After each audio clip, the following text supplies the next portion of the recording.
আসসালামু আলাইকুম। আজকে আমরা যাচ্ছি 15 শতকের ইশাখার বাংলার যে প্রথম রাজধানী গড়েছিলেন সেই সোনারগাঁয়ে। তো আমরা অটোরিকশা করে সেই সোনারগাঁয়ের পানাম সিটিতে চলে এসেছি। তো এখানে আসলে এই গেটে কোনো টাকা পয়সা প্রয়োজন হয় না, তবে সামনে আপনাকে টিকিট কেটে ভিতরে ঢুকতে হবে। তো আমরা সামনের দিকে এগিয়ে যাচ্ছি। তো সামনের দিকে যত এগোচ্ছি পুরোনো দালানগুলো আরো সুস্পষ্টভাবে চোখের সামনে পড়তেছে।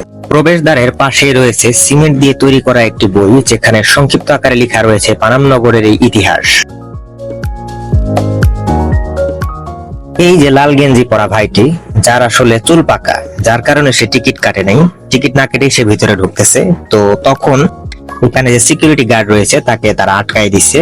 তো তাকে টিকিট কাটার কথা বলা হইলেও সে হয়তো কারো রেফারেন্স দিচ্ছে, কিন্তু সেটা মানতে চাচ্ছে না। তবে আসলে আপনারা সকলেই 20 টাকা করে টিকিট কাটবেন, যেমনটা আমরা করেছিলাম। টিকিট কেটে পানাম নগরটি আমরা আরো ভালোভাবে দেখার জন্য ভিতরের দিকে প্রবেশ করতেছি।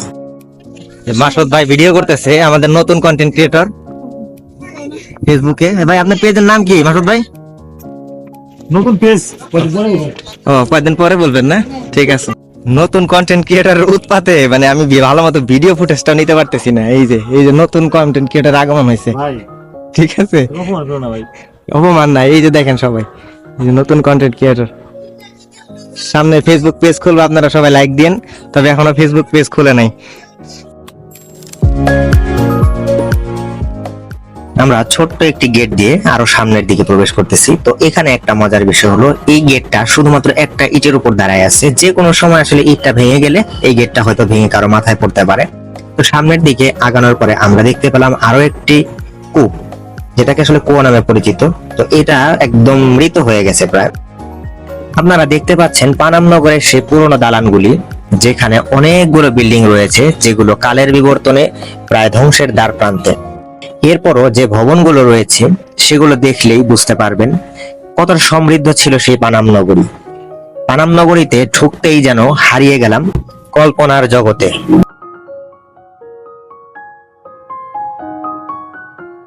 সোনারগাঁয়ের প্রাচীন শহর ছিল এই পানাম। এই শহরে ঔপনিবেশিক ধাঁচের 1 তলা 2 তলা এবং 3 তলা বিশিষ্ট বাড়ি রয়েছে প্রচুর। মূলত এই পানাম ছিল হিন্দু ব্যবসায়ীদের বসত ক্ষেত্র। তাদের ব্যবসা ছিল ঢাকা কলকাতা জুড়ে, তারাই এই নগরী গড়ে তোলে।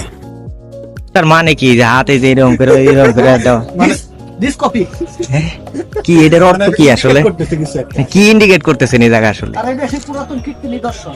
ও আচ্ছা আচ্ছা। আমরা আরো একটু ভালোভাবে বিল্ডিং গুলোকে দেখার জন্য সকলে মিলে একটি বিল্ডিং এর ভিতরে প্রবেশ করলাম। ভিতরে প্রবেশ করার পরে মনে হলো যে এই নগরী আসলেই অনেক সমৃদ্ধ ছিল, এবং তাদের যে বিল্ডিং এর কারুকাজগুলা সেটা ছিল আসলে এক কথায় বলা যায় অপূর্ব। ওই সময়ে যে এত সুন্দর করে এই বিল্ডিং গুলো তৈরি করা হয়েছে তা আসলে বিশ্বাস করার মতো নয়, নিজে চোখে না দেখা পর্যন্ত। পুরোনো এই দালানগুলো দেখে আমার মনে পড়ে গেল, আমার বাড়ির পাশেও একটা জমিদার বাড়ি রয়েছে চিটকা পোদ্দার পাড়ায়, সেখানেও কিছু পুরোনো বিল্ডিং রয়েছে। আমরা বেশ কিছুক্ষণ আগে এসেছিলাম, কিন্তু শাহিন ভাই কোনো কারণবশত পিছে পড়েছে, সেও চলে এসেছে।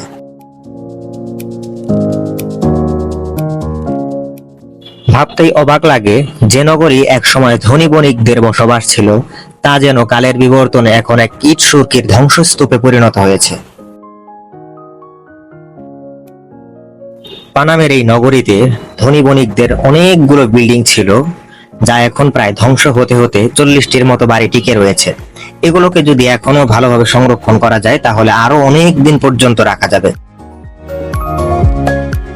পানাম নগরীটি সকলেই ঘুরে ঘুরে দেখতেছে এবং খুব বেশি উপভোগ করতেছে, কিন্তু আসলে বাদশাদে হচ্ছে গরম, প্রচন্ড গরম ছিল, তেমন কোনো বাতাস ছিল না, যার কারণে বাচ্চা সহ সকলেরই একটু অসুবিধা হচ্ছিল। তবে এইখানে আলোচনা হচ্ছে যে এরপরে কোথায় যাবে। তো এরপরে আলোচনা হচ্ছে যে সোনারগাঁয়ে যাবে, মানে সোনারগাঁ লোকশিল্প জাদুঘরে যাবে। তো আমি আপনাদেরকে সোনারগাঁয়ের লোকশিল্পের যে পরবর্তী ভিডিও আসবে সেটা দেখার জন্য আমন্ত্রণ জানাচ্ছি। বিকেল হতে না হতেই পানাম নগরী দেখতে প্রচুর দর্শনার্থীর আগমন ঘটে এখানে। যেহেতু বিকেল হয়ে গেছে এবং আমরা এর পরবর্তীতে লোকশিল্প জাদুঘরে যাব, এর জন্য আমরা এখানে আর বেশি দেরি করিনি। আমরা আস্তে আস্তে সকলে এখান থেকে বের হয়ে যাচ্ছি এবং আমরা পরবর্তীতে লোকশিল্প জাদুঘরে যাব। তাই আপনারা আমাদের সাথে থাকুন, দেখতে থাকুন আমাদের ভিডিওগুলো, আশা করি ভালো লাগবে। ধন্যবাদ।